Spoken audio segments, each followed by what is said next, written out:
Greetings, everyone. This is Abhishek Bhadra, aka AB, and you're listening to the Fibonacci Talks. Everyone has their own way of expression. I believe we all have a lot to say, but finding ways to say it is more than half the battle won. Fibonacci Talks is a very personal journey where I take a baby step to express myself and have meaningful conversations with all of you. Fibonacci Talks is for the people whose spectrum of interest ranges from data, AI, leadership to science, mathematics, philosophy, and consciousness. Thank you for joining me in this wonderful journey. My son is 5 years old. He's a happy go lucky regular kid who loves his Lego sets, throws tantrums with food, asks endless questions, and hates doing his homework. I think parenting is a multivariate and dynamic process with ever changing OKRs for different phases of growing up. It's an iterative process. One goal, however, remains unchanged is to set up the kid for success and get him ready to handle this world confidently and independently. Having said that, I have also realized that there are unexpected ways in which children can teach us about effective leadership. I noticed that the world from their perspective has mostly no boundaries, no limitations, no social norms, no habits, no fear. They constantly amaze us with their insights and perspectives. They approach problems with a fresh and curious mind and at times find a simple solution to fairly complex issues. But more than that, they teach us the importance of kindness, empathy, and compassion. Today's episode of Fibonacci Talks is about the leadership lessons that I have learned from my 5 year old. As I said earlier, he's a regular 5 year old kid with no special genius level talent. He does have an engineering bent of mind and loves creating stuff using a combination of Legos and building blocks and dominoes and even leftover broken beds from other toys. But apart from that, he's just a regular happy kid. So let's get into the lessons that I've managed to learn from him. Lesson number one. A few weeks back, I was sitting in my home office, staring at the laptop screen, reminiscing and introspecting about the year gone by, and maybe, just maybe, there was a bit of a somber glint in my bespectacled eyes. I guess after some time I realized that there's another pair of eyes that are closely observing me. Sitting in a corner with a broken piece of Beyblade was my son Neil, gently observing with an undulating stance and eyes twinkling in the gloaming. My initial reaction was fairly dismissive. Must be one of his quirks and quiddities. I looked at him and said, "Hey, what are you up to?" "Are you sad?" he questioned back, ignoring my generic quip. "Maybe," I answered. "Why?" "Well, I was expecting a reward at work and didn't really get it." Honestly, I had no idea why I was in a confession mood. But there I was, confessing to a 5 year old. "So you lost a competition and someone else won?" He has a habit of translating every situation into a binary storyline. I knew that, so I kind of played along. Yes, you can say that. Then he said, do you know, last Tuesday I got the most high fives from my tennis teacher. Then on Wednesday, my best friend Raghav got the most high fives. Then on Friday, again I got the most high fives. And on Saturday, Maddie got the most high fives. Okay, so what? I asked. Well, every day will not be the same. So I'm neither happy nor sad after the tennis classes because of the high five counts. Honestly, that was profound and probably the simplest explanation of the concept called regressing towards the mean. Regressing towards the mean is a statistical phenomenon where an extreme value or observation is likely to be followed by a value that is closer to the average or mean of a population. In other words, if something is unusually high or low, it is likely to return to more average value over time. The concept can be applied to many aspects of life and can serve as a useful reminder that extreme events or circumstances are often temporary and not sustainable in the long term. It can be easy to get caught up in the highs or lows of a specific moment, but understanding that things will likely balance out over time can help us maintain a perspective and avoid making rash decisions based on temporary fluctuations. For example, if someone experiences an unusually high level of success in their career or personal life, it may be tempting to expect that level of success to continue indefinitely. However, regressing towards the mean reminds us that it is more likely that future successes will be closer to the average or norm rather than consistently exceptional. This understanding can help us manage our expectations and avoid getting overtly confident or complacent. On the other hand, if we are facing a difficult period or setback, it can be helpful to remember that this too may be temporary and that things are likely to improve over time.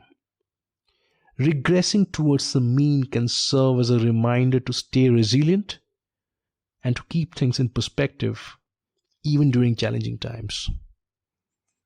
Regressing to the mean is a lesson that we've all learned but often forget.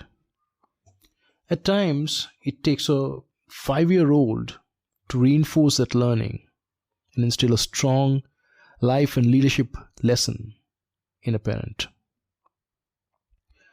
Lesson number 2. Driving my son to school is a lot of fun. We use that time to solve majority of the problems of life, universe, and everything. During one such sessions of problem solving, a series of profound questions came up.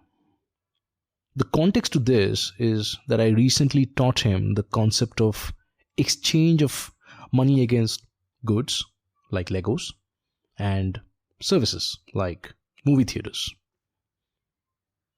Dad, who pays for the traffic? I don't think anyone pays for the traffic. Okay, who pays for the black smoke coming out of the truck? Well, technically our health gets affected by the depleted air quality and unknowingly we pay for it. Why doesn't the driver pay for the black smoke? You do have a point, but unfortunately there's no system in place to make the vehicle owner pay for the black smoke. You mean a system like a solar system? Nah, not really. It's a carbon tax system. Dad, what is a tax? So the quizzing continued till the point where I surrendered my intellectual prowess and said, I don't know all the answers, but I sure promise to investigate. But then I pondered upon the discussion at a later time and realized that the kid essentially simplified a fairly complex concept in economics called unpriced externalities. In economics, an externality is a cost or benefit that is experienced by a third party as a result of an economic transaction between two other parties. An externality is considered unpriced when the cost of benefit is not reflected in the price of the goods or services being exchanged. This can often lead to a market failure, where the market fails to allocate resources efficiently. So, for example, a factory that produces goods generates pollution as a byproduct of its production process. The pollution is an unpriced externality because the cost of the pollution is not reflected in the price of the goods produced by the factory. As a result, the factory has an incentive to produce more goods than is socially optimal, because the social cost of the pollution is not borne by the factory. Another example of an unpriced externality is the use of a car, where the owner doesn't really bear the full costs of the traffic congestion and air pollution caused by the car. The individuals who use public transport or walk or cycle bears the cost of externalities such as air pollution, traffic congestion, and accidents caused by the car. But the price of car does not reflect or does not include any of these costs.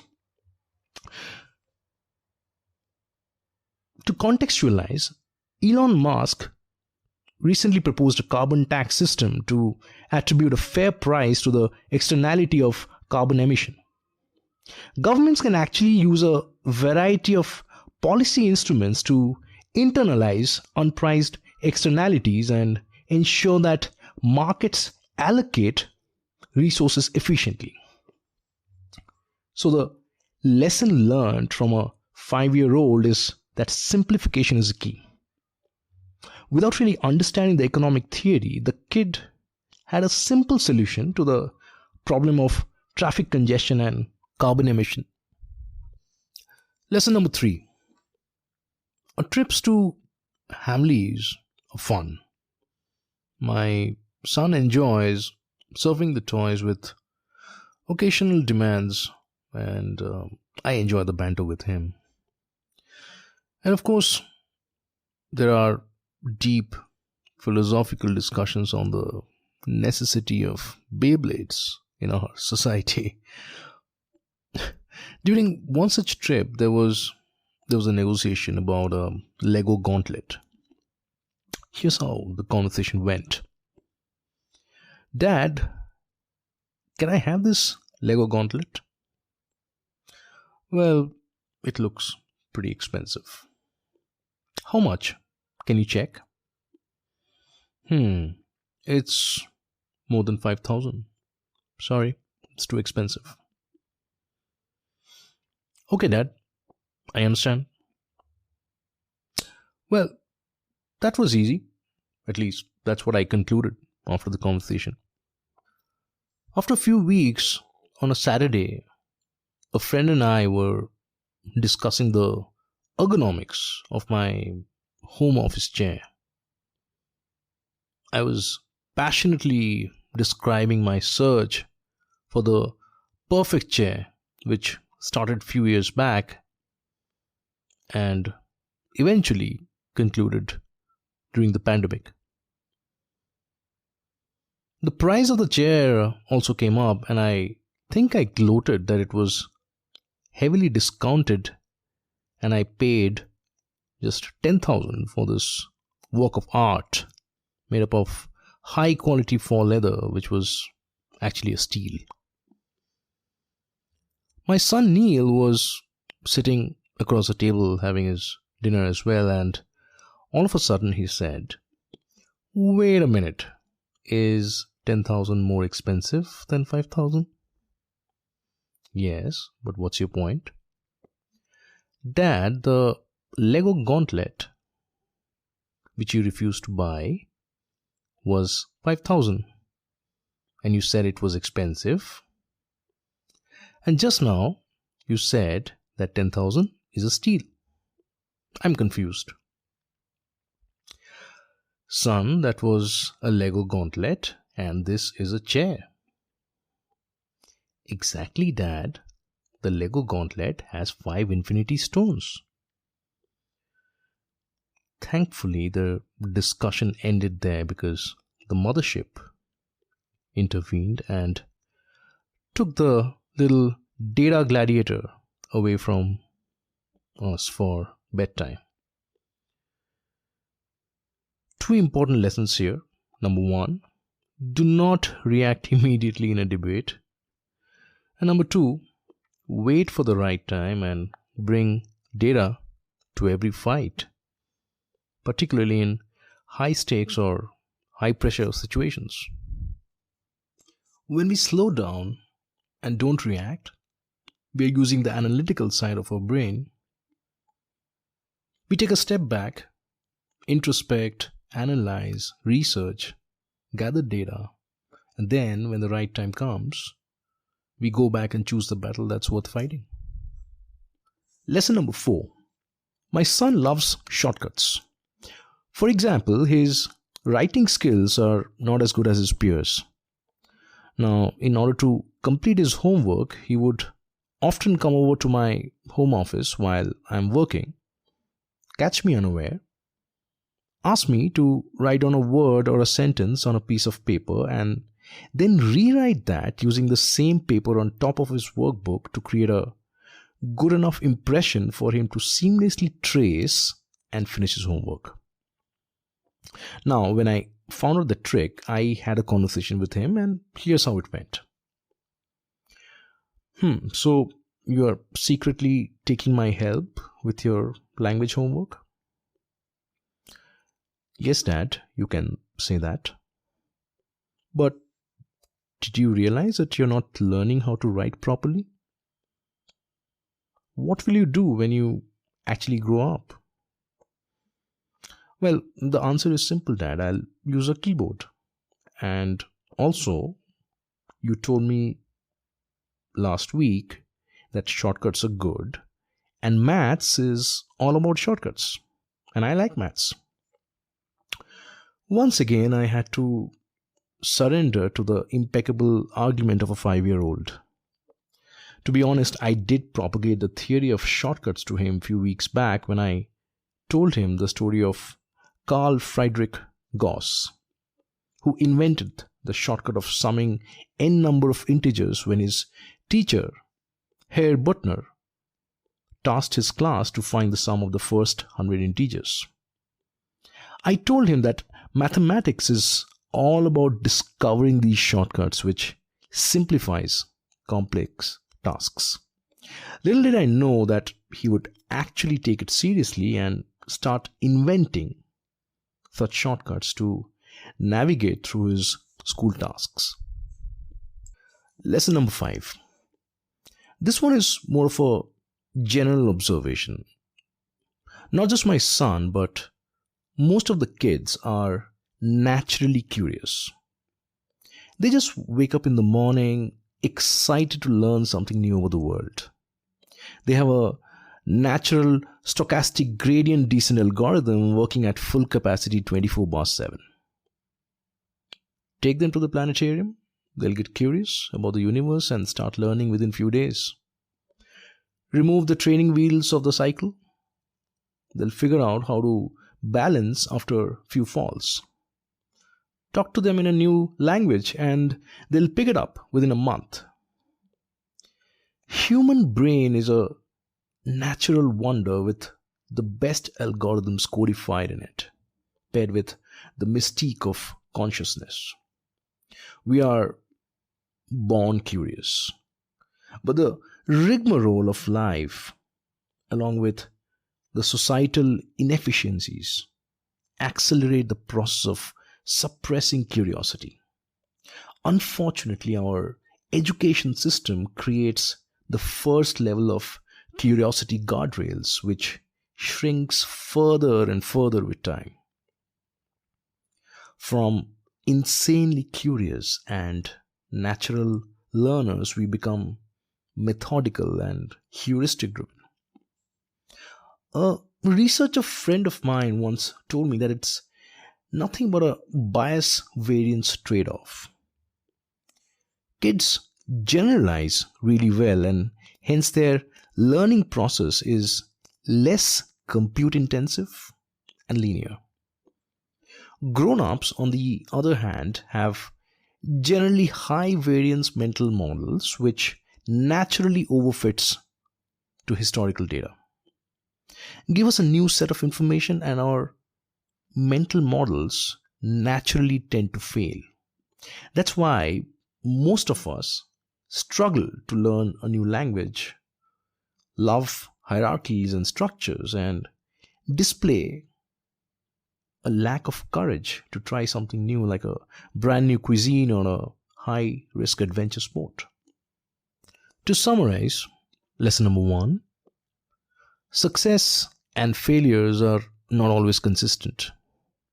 In fact, we are all regressing towards the mean. Lesson number 2: simplification is probably the key to solving every problems in the world. Lesson number 3: it's more fun to bring data to every fight. Lesson number 4: shortcuts are good as long as they are ethical. Lesson number 5: chasing curiosity is a key to stay excited about life. Okay, so here's a disclaimer. The intent of this episode is not really to gloat about my son. As I said earlier, he's just an average kid who loves his Lego blocks, rides a bicycle, is a fussy eater, and is generally curious. I truly cannot predict what he will turn out to be when he grows up, but honestly, I just love the journey of being a father. My childhood best friend Rohit, who's a great dad and is a father of 2 beautiful kids, shared his parenting secret sauce with me after my son was born. He said, "Look, you cannot be a perfect father. But the simple rule is give him love and just be there for him." And my heuristic loving grown up brain just follows that algorithm blindly. Before I conclude, something really exciting happened in the world of mathematics last year. The first formula for calculating the nth decimal digit of pi has been discovered by mathematician Simon Plouffe. He's the same guy who discovered the Bailey-Borwin-Plouffe formula, which permits the computation of the nth binary digit of pi in 1995. His obsession with pi is well known. In fact, between 1975 and 1977, he held the world record for memorizing and reciting 4,096 digits of pi. Now, let me quickly share the brief history of pi for all the curiosity chasers. The ancient Egyptians and Babylonians calculated pi to be between 3.125 and 3.16. The ancient Greek mathematician Archimedes used geometric methods to approximate pi to be between 3.1408 and 3.1429. Chinese mathematician Zhu Chongzhi improved upon Archimedes' method, approximating pi to be between 3.14159 and 3.14160. Then, Indian mathematician Madhava Sangamagrama used infinite series to approximate pi in the 14th century. In the 16th century, European mathematicians began using trigonometric methods to calculate pi more accurately. In the 17th century, John Machen used an arctangent series to calculate pi to 100 decimal places. In the 18th and 19th centuries, mathematicians including Lambert, Legendre, and Ramanujan continued to improve upon previous methods and calculate pi to even more decimal places. The advent of computers in the 20th century allowed for the calculation of pi to an unprecedented number of decimal places. In fact, the current record for the most accurate value of pi is held by Timothy Mulliken, who used a computer program to calculate pi to over 31 trillion digits in 2020. Let's keep chasing curiosity together.